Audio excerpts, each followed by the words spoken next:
Estuvimos estudiando la vez pasada acerca de la relación de los demonios con los espíritus, con los hechiceros, con los adivinos y toda esta gama de personajes que se ha dado a través de toda la historia.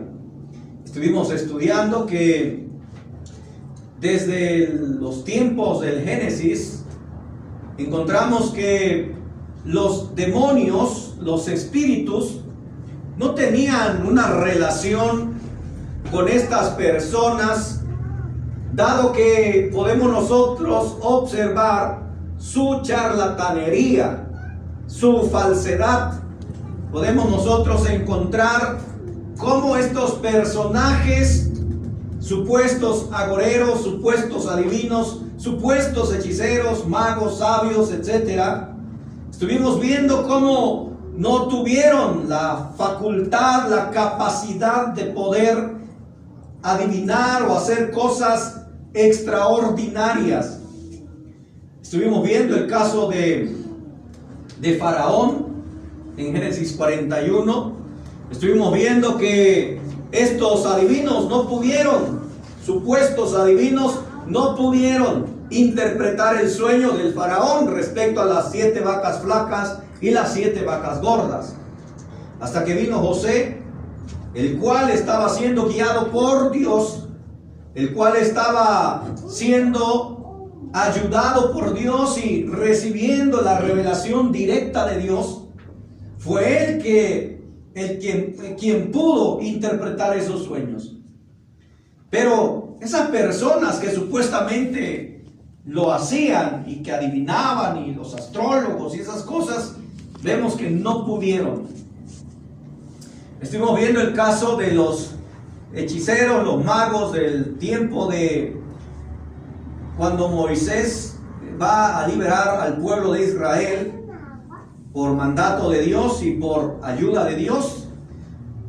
Vimos que estos supuestos magos, supuestos hechiceros, solamente hacían actos de artes secretas, ¿sí?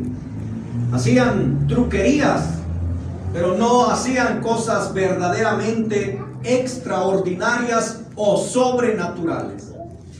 Estuvimos viendo que hicieron muchas cosas parecidas a las que Moisés estaba haciendo, actuando mediante sus truquerías, pero cuando vino la plaga de los piojos no pudieron hacer nada. ¿Se acuerdan? Y ahí lo dice claramente, no pudieron hacer nada. También estuvimos viendo el caso de Nabucodonosor, ¿sí? Estuvimos hablando acerca de este pasaje en Daniel 2. Vamos a ir a ese pasaje, nos faltó explicar un poquito más. Daniel capítulo 2. Vamos a estar considerando especialmente versículo 8 y 9, por favor, si le das lectura. El rey respondió y dijo: yo conozco ciertamente que vosotros ponéis dilaciones, porque veis que el asunto se me ha ido. Si no me mostráis el sueño, una sola sentencia hay para vosotros. Ciertamente prepararéis respuesta mentirosa y perversa que decir delante de mí, entre tanto que pasa el tiempo. Decidme pues el sueño, para que yo sepa que me podéis dar su interpretación. Muy bien. Aquí lo que estábamos comentando la vez pasada es que Nabucodonosor tuvo un sueño, ¿se acuerdan? Y en este sueño él está turbado, su espíritu se turbó y mandó a traer a los astrólogos, a los sabios, a los magos, para que interpretaran su sueño. Obviamente esos magos, esos supuestos adivinos, pedían que Nabucodonosor les dijera su sueño. Ellos querían escuchar el sueño para que luego ellos pudieran preparar una respuesta adecuada, una respuesta conveniente al rey. Pero notamos cómo el rey puede notar con su perspicacia, ¿no? Y sin duda, conociendo los contextos de estos hombres, Nabucodonosor les dice: no, díganme qué soñé y entonces sabré que me van a dar la interpretación correcta. Dice: porque de lo contrario, si yo les digo mi sueño, dice Nabucodonosor, ustedes van a preparar una respuesta mentirosa. Ustedes van a maquinar ahí, van a inventarse una respuesta adecuada a lo que yo soñé, ¿sí? Entonces vemos cómo Nabucodonosor, en el versículo 9, vemos que le dice eso a los supuestos adivinos.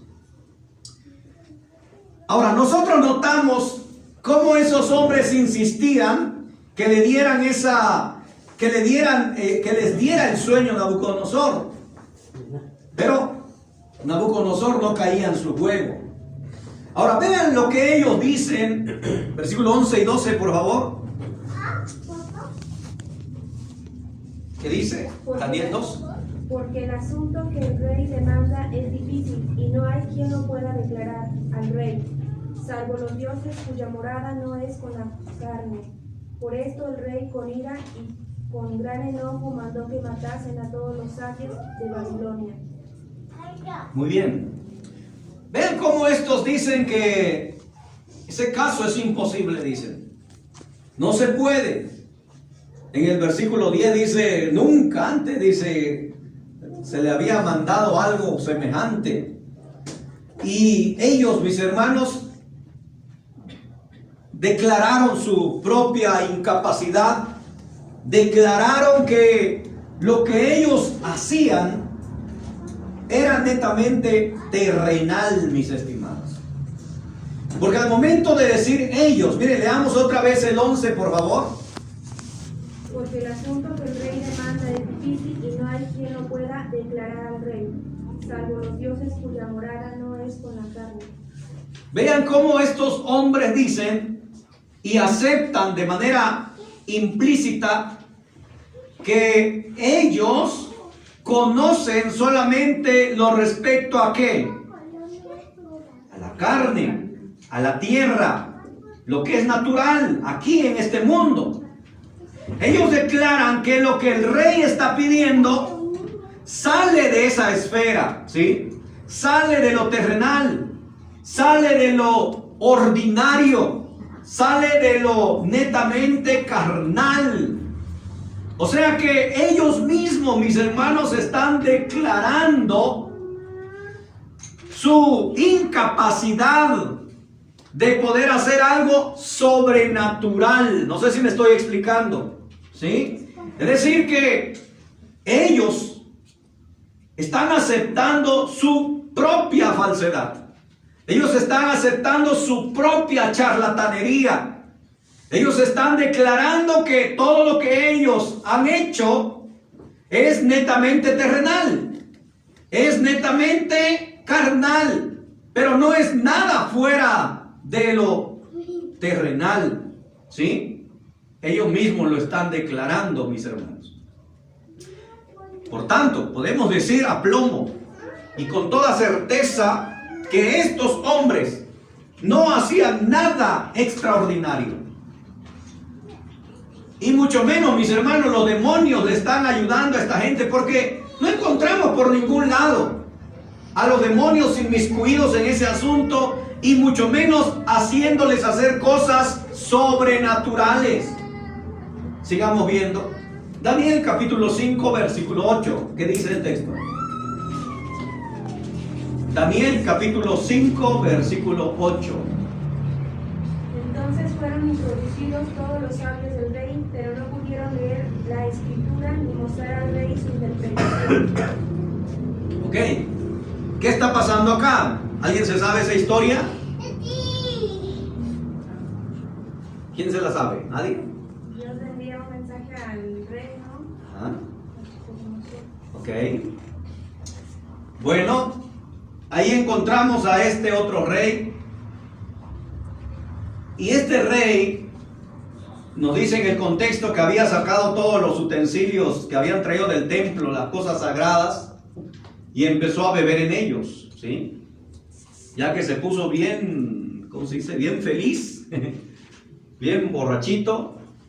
O sea, empezó a hacer todas las cosas, ¿no? Empezó a beber y luego mandó a traer estos utensilios, es un desastre. Y fue entonces que apareció en la pared, ¿verdad?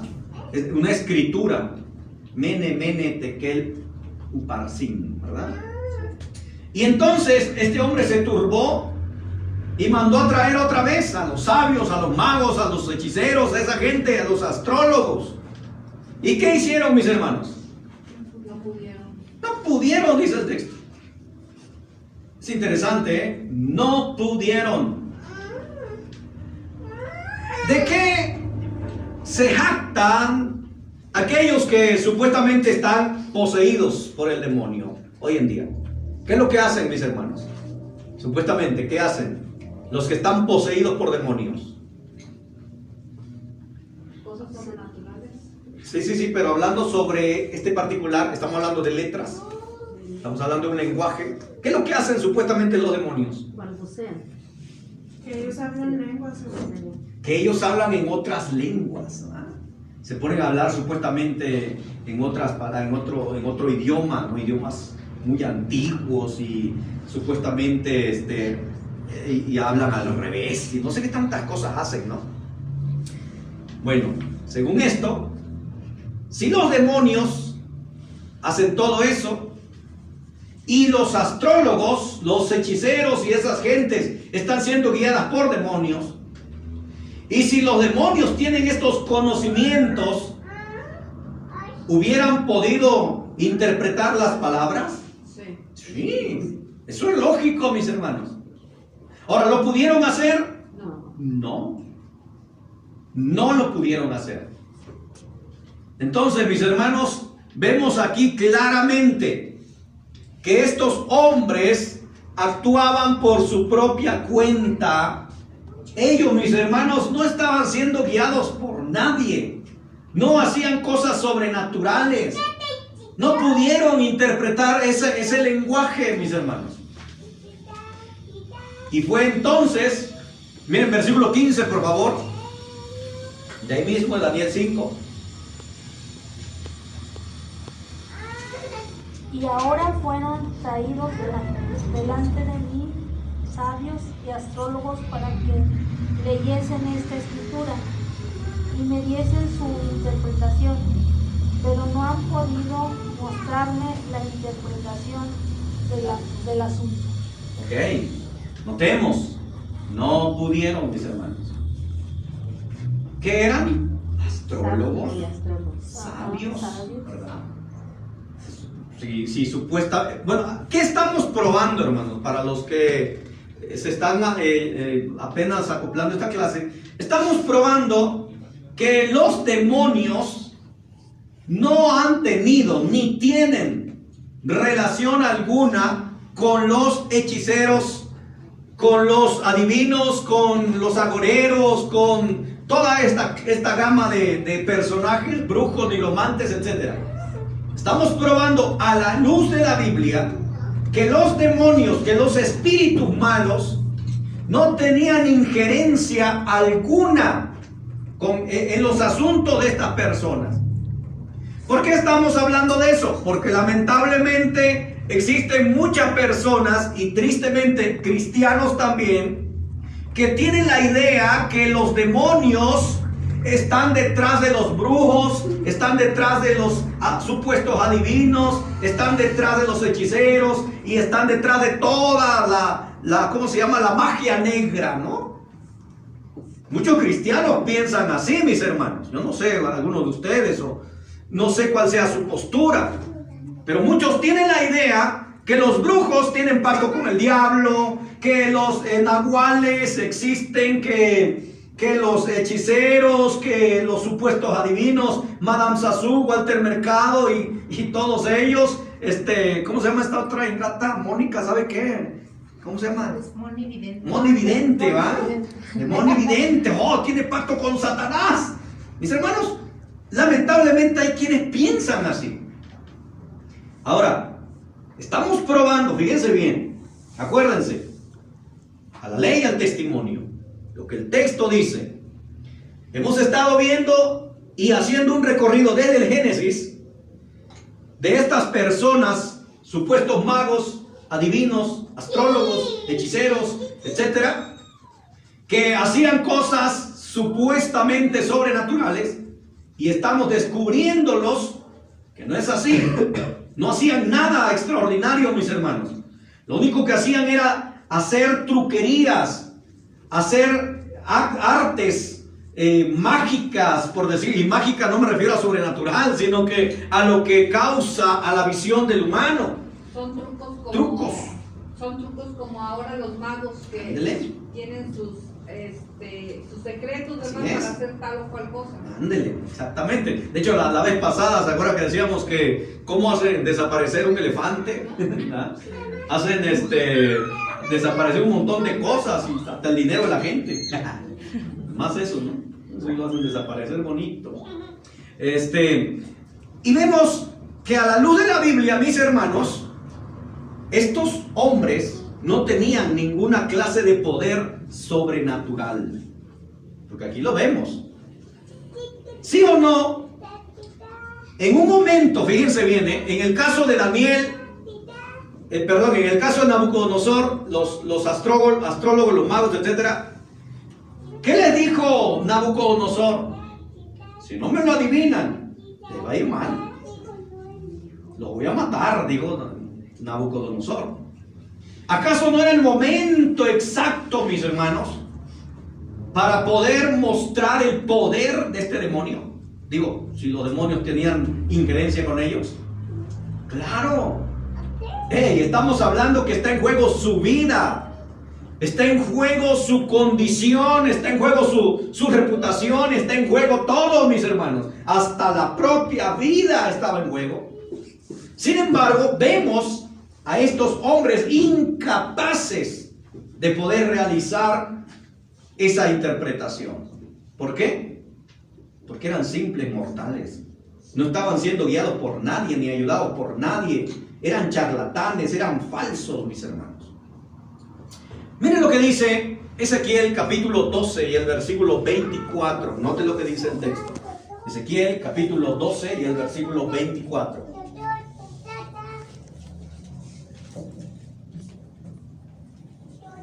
Porque no habrá más visión vana, ni habrá adivinación de lisonjeros en medio de la casa de Israel.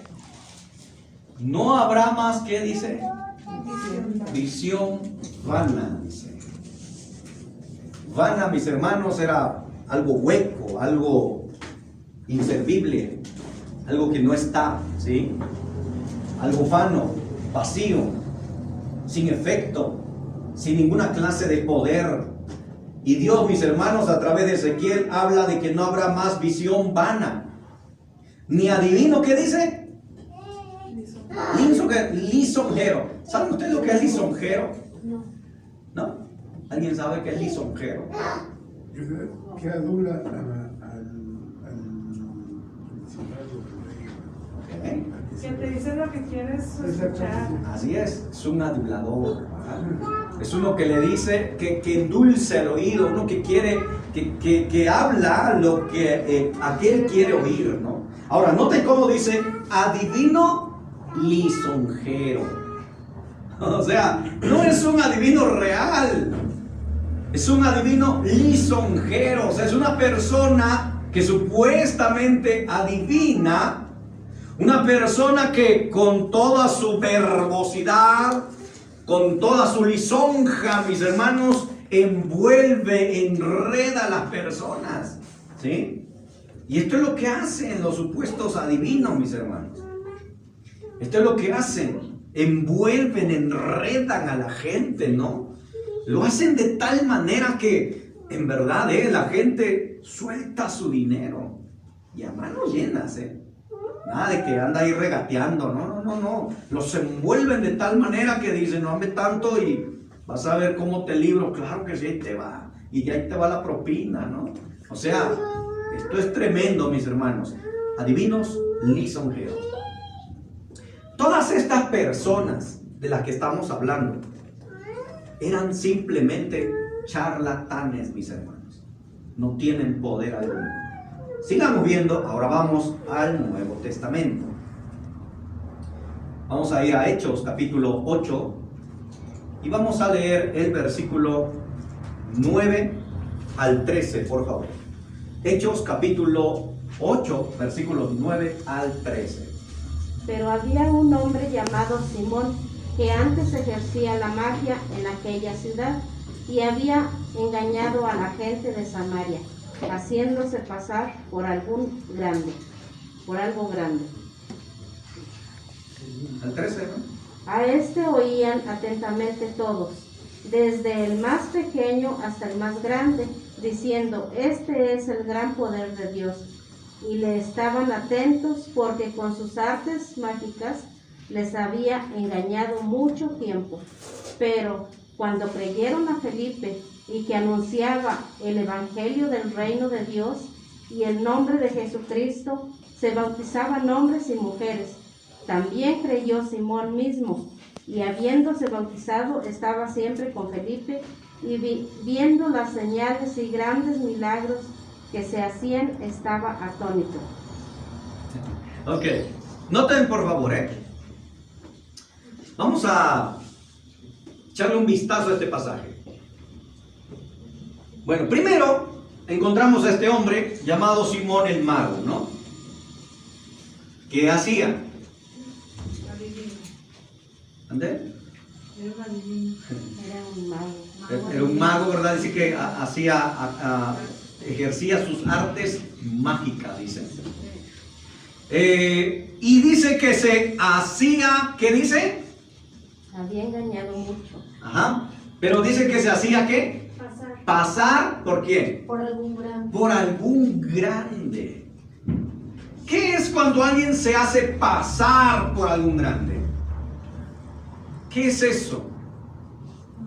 Pues está fingiendo. Exacto.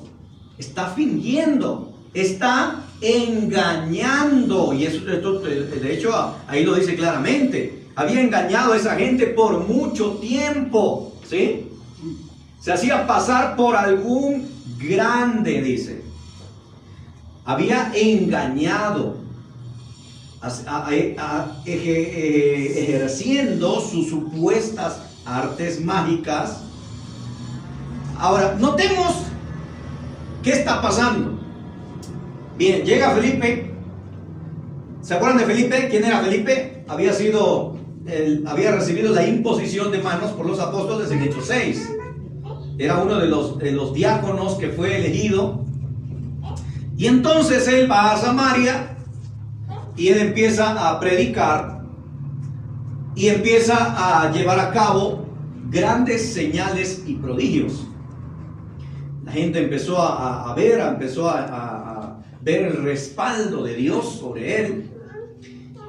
Ahora, en el versículo 13, la última parte, después de que Simón escucha el evangelio, se bautiza, empieza a ver las grandes señales y prodigios. ¿Cómo se quedó Felipe? Atónito. A ver, díganme ustedes, hermanos, si una persona está familiarizada, si una persona está inmersa, habituada en esas cosas sobrenaturales, ¿por qué se sorprendió? ¿Sí me estoy explicando? No se hubiera sorprendido si lo que hacía él era real, si realmente hacía grandes prodigios, señales, milagros, si los demonios estaban detrás suyo y hacían todas estas cosas. ¿Por qué se va a poner atónito? ¿Por qué se va a sorprender al ver esas señales y prodigios de Felipe? Porque era un mentiroso. Exacto. O sea, miren, vamos a ponerlo así, ¿no? Ahí está Simón el Mago, él está haciendo sus fechorías, ¿no? Supuestamente está haciendo milagros, pero todo es truco, todo es artes secretas, ¿no? Engaña a la gente, se hace pasar por algún grande, recibe la adulación de la gente, Simón está ahí contento porque él se siente grande entre la gente ordinaria, porque supuestamente él anda haciendo cosas sobrenaturales, pero no era cierto y él lo sabía. Y entonces viene un hombrecito, y Simón ve que ese sí está haciendo cosas sobrenaturales, ¿no? Ese sí ve cómo está haciendo cosas extraordinarias. Entonces Simón se deja llevar por Felipe, por el Evangelio. Dice que incluso también se bautizó. Ahora leamos el versículo 13, por favor. Dice, también creyó Simón. Ahí está. Mismo. Y habiéndose bautizado, estaba siempre con Felipe. Y viendo las señales y grandes milagros que se hacían, estaba atónito. Fíjense, esto es de esperarse de un hombre así. Si un hombre está engañando, un hombre está queriendo ser algún grande, lo hace a través de mentiras, a través de engaños, y se encuentra con algo genuino, mis hermanos, lo normal es que esté ahí pegado como chinche, como decimos, ¿no? Y ahí estaba.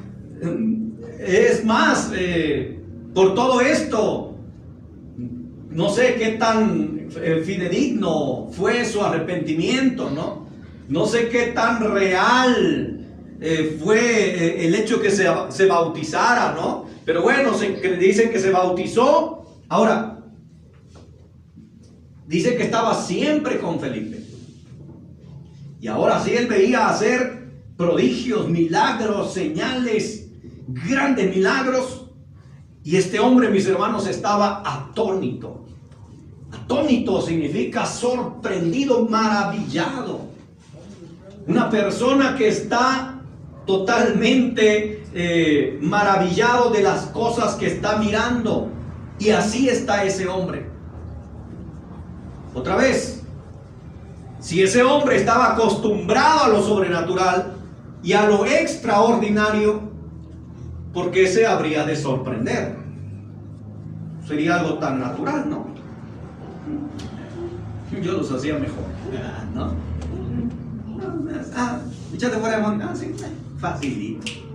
Yo también los echaba, ¿no? O sea, no debería sorprenderse.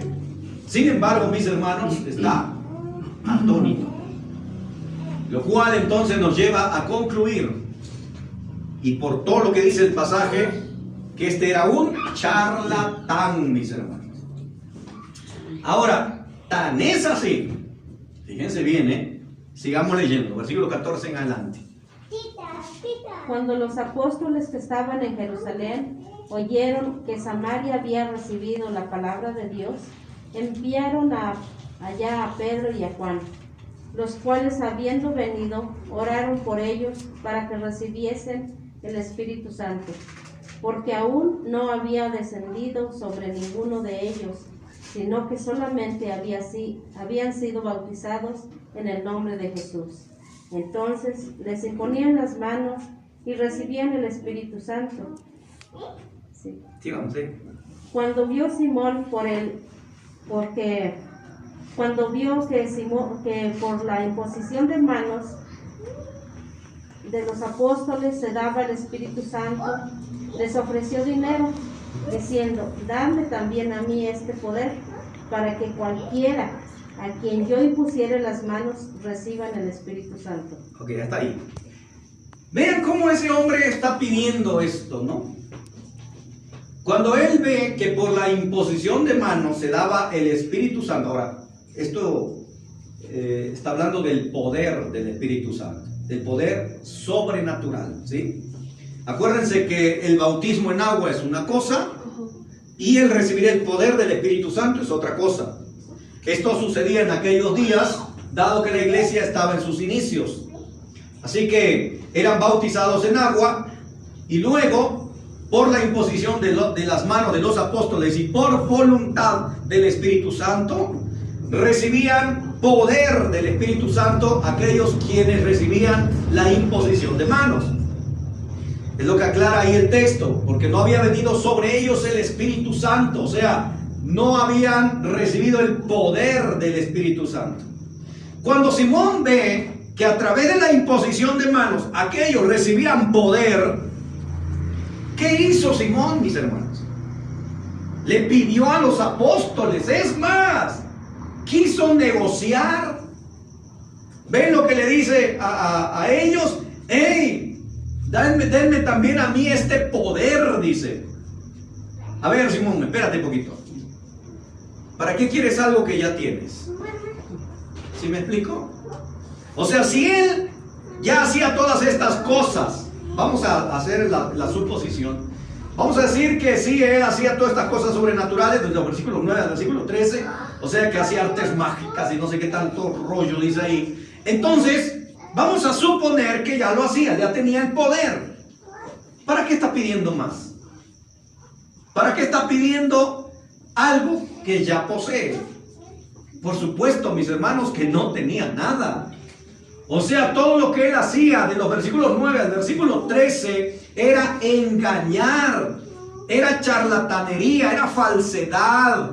Por eso cuando él ve algo real, cuando él ve algo genuino, cuando él ve algo sobrenatural, entonces él no pierde la oportunidad y se prende como chinche con Felipe, y luego vienen los apóstoles y les ofrece dinero.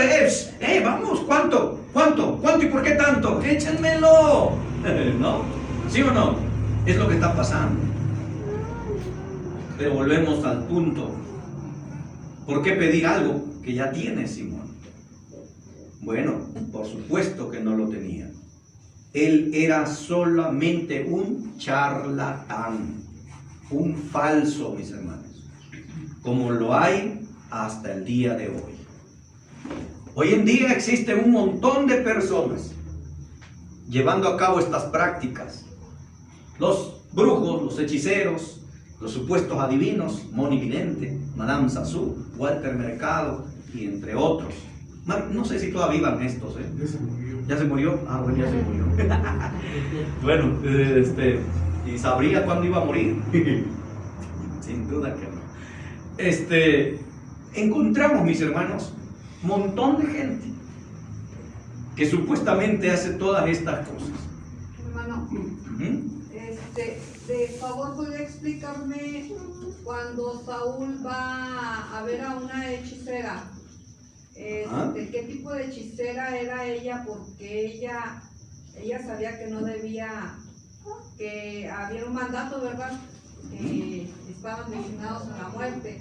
Y entonces ella le dice que por qué hizo eso, lo reconoció, pero aún así tuvo el poder de mandar supuestamente haber traído era uno de los profetas. ¿Ese tipo de hechicera qué es?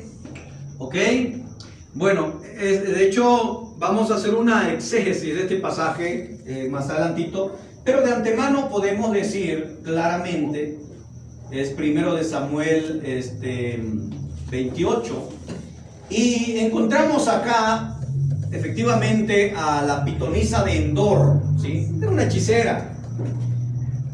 Y ustedes pueden leerlo, y nosotros encontramos, por ejemplo, cuando esta mujer se comunica con Saúl primero. O sea, Saúl llega con ella, le dice, oye, esto, mira, necesito hablar con Samuel, etc. Y ella habla de eso, de que ella tiene miedo porque se ha dado el decreto por el rey, no sabiendo que él era el rey. ¿Ah? Entonces Saúl le dice, mira, no hay problema, yo te libro, yo te cuido, yo te protejo. Y entonces esta mujer pues hace su parte supuestamente, y entonces hace venir a Samuel, supuestamente. Aquí vemos algo similar con lo que estamos hablando de Simón el Mago.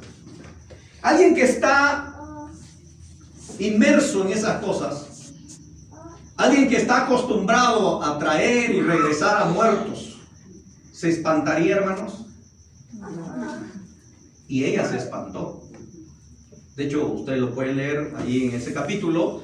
Ella se asustó, se espantó, ¿no? Cuando ve a Samuel. Ahora, entonces, aquí vamos a aunque ahorita va a ser así, rapidito. ¿Quién lo hizo? ¿Los demonios? No. ¿La mujer? No. ¿Quién hizo traer a Samuel? Dios, mis hermanos. Ahora alguien me puede decir, pero ¿por qué usó una hechicera? Hermanos, Dios usa lo que se le pega a su gana. ¿Sí? O sea, el poder es de Dios. Él dice en 2 de Samuel 6, 2:6, dice que Él hace subir y bajar del Seol a quien Él quiere. Es más, vamos a leerlo, 2 de Samuel 2:6. ¿Qué dice?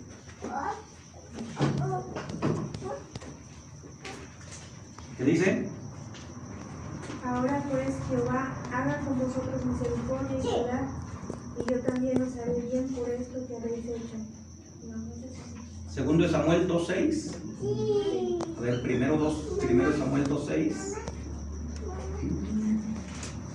Ahora pues Jehová haga con vosotros misericordia y verdad, y yo también. Jehová mata y Él da vida, Él hace descender al Seol y hace subir. ¿Cuál es ese?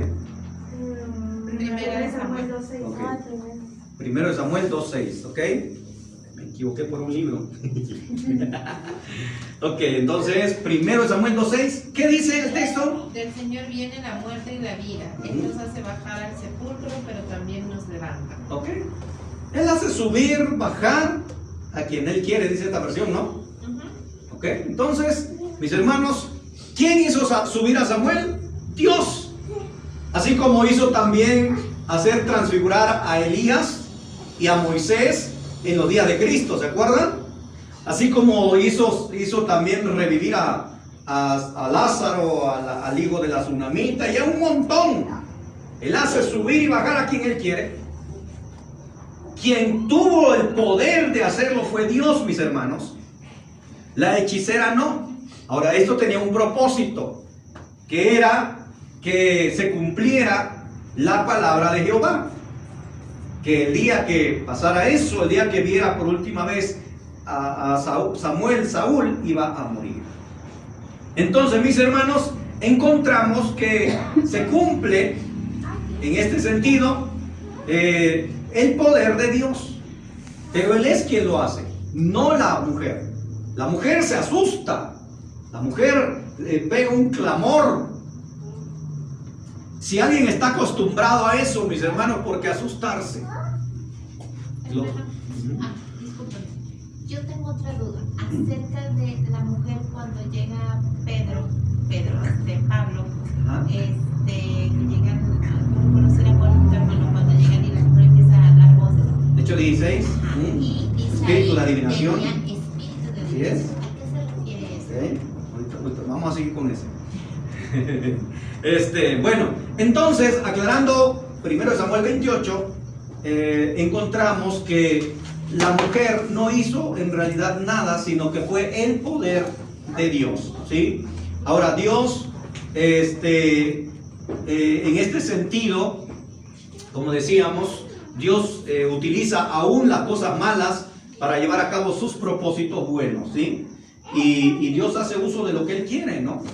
Usó cuervos para darle comer a Elías, usó a una burra para reprender al profeta, y Él hace como Él quiere, mis hermanos, ¿sí? Entonces, Él permitió lo que está haciendo Saúl, de ir a esa mujer, y Dios fue quien hizo subir a Samuel. Y Él tiene el poder para hacer bajar y subir al Seol a quien Él quiere. Y así lo hizo. Entonces, de ahí en fuera, mis hermanos, todos los textos que ya vimos que son charlatanes, ¿sí? Ya vimos que son falsos, ya vimos que no tienen el poder. Aquí con Simón el mago estamos viendo lo mismo, ¿sí? Que es un falso, que no es real, que no es dice. ¿Se acuerdan? Esto lo dejamos bien claro cuando iniciamos esta clase, que tenemos que creer y aceptar lo que la Biblia dice y que no tenemos que dejarnos llevar por lo que la gente cuente o por lo que uno mismo creyó ver. o pensó o sintió ver. Si está en contra, fíjense bien, y esto es muy importante, hermanos. Si está en contra de lo que está escrito, si es algo que no está ahí escrito, aunque yo lo haya creído ver, aunque, miren, voy a poner un ejemplo. Vamos a decir que yo creí ver al diablo, ¿ok? Vestido de rojo, con cuernos, con barbita de chivo y sus patas de gallo, ¿no? Ah, no, de chivo también. De cabra, perdón. Entonces, yo digo que yo lo vi, ¿ok? Yo lo vi. Y ustedes vienen y me dicen, a ver, hermano, a ver, ¿dónde dice la Biblia que el diablo es así? ¿Tengo yo algún texto para decir que el diablo es así? No. Entonces, dos cosas, fíjense bien. O yo creí ver algo que no es real, o la Biblia está equivocada. ¿Cuál aceptamos, mi hermano? Lo que uno cree ver. Exacto. Lo que yo creo ver, lo que yo pienso ver. Ahora, noten esto, y esto lo vamos a ir explicando. Nuestra mente, mis hermanos, es sumamente poderosa y nos hace ver, sentir cosas que no es real. Por eso la regla final sobre todos estos temas es la Biblia, mis hermanos. Si yo pudiera ver a través de toda la Biblia ejemplos donde los demonios o Satanás tienen injerencia con los brujos, hechiceros, nigromantes, etc., entonces, mis hermanos, es legítimo creer que ellos tienen ese poder. Pero si a través de toda la Biblia lo único que yo veo son charlatanes, falsos, y no veo por ningún lado ni a Satanás ni a los demonios actuar tras estas personas, entonces a lo único que concluimos, a lo que yo concluyo, es que no tienen ninguna clase de poder sobrenatural. Hacen muchas cosas, sí, y yo creo que me acabaría mi vida en explicar cada una de sus truanerías, ¿no? Cada una de sus truquerías que hacen. Pero es eso, mis hermanos, trucos. Así como decía nuestra hermana, como los magos, ¿no? Como el ejemplo que les ponía la otra vez. Y así hay muchos, mis hermanos, un montón de ejemplos de personas que se dedican a hacer estas cosas. ¿Cómo se llaman? Los ilusionistas, ¿no? ¿Cómo te hacen ver cosas que no están allí? Pero son tan hábiles. Ahora, hábiles, están entrenados. No es de que de la noche a la mañana, ¡pum!, ya se hizo David Copperfield, ¿no? No, sino que son gente que van trabajando, van aprendiendo, van haciendo cosas, ¿no? Se empieza con las barajas, ¿no? Yo me acuerdo, yo andaba ahí aprendiendo trucos de barajas y ya me salía alguno que otro, ya no me acuerdo, la verdad, lo dejé. Dije, esto es del diablo. No se crea. Dije, no, pues no, ¿qué va? Pero sí, se aprenden muchos truquitos de barajas, ¿no? Y así como que, ay, ¿cómo le hizo? ¿Cómo adivinó la carta, no? Que me iba a salir. Hermano, son trucos. Miki, entonces, eso sí se aplica, por ejemplo, ahí, el negarse a sí mismo, cuando, por ejemplo, en su tiempo yo creía muchas cosas, y cuando conozco las cosas que el Señor enseña, no vuelvo a creer en lo que yo creía que era, y casi juraba en aquellos años, ¿verdad?, que era verdad. Entonces yo me determino y yo digo, a ver, es lo que Dios enseña. Así es. ¿Verdad? Entonces puedo estar mal yo en muchas cosas, muchas, pero el Señor no miente, y si Él dice que no hay, no hay. Así es.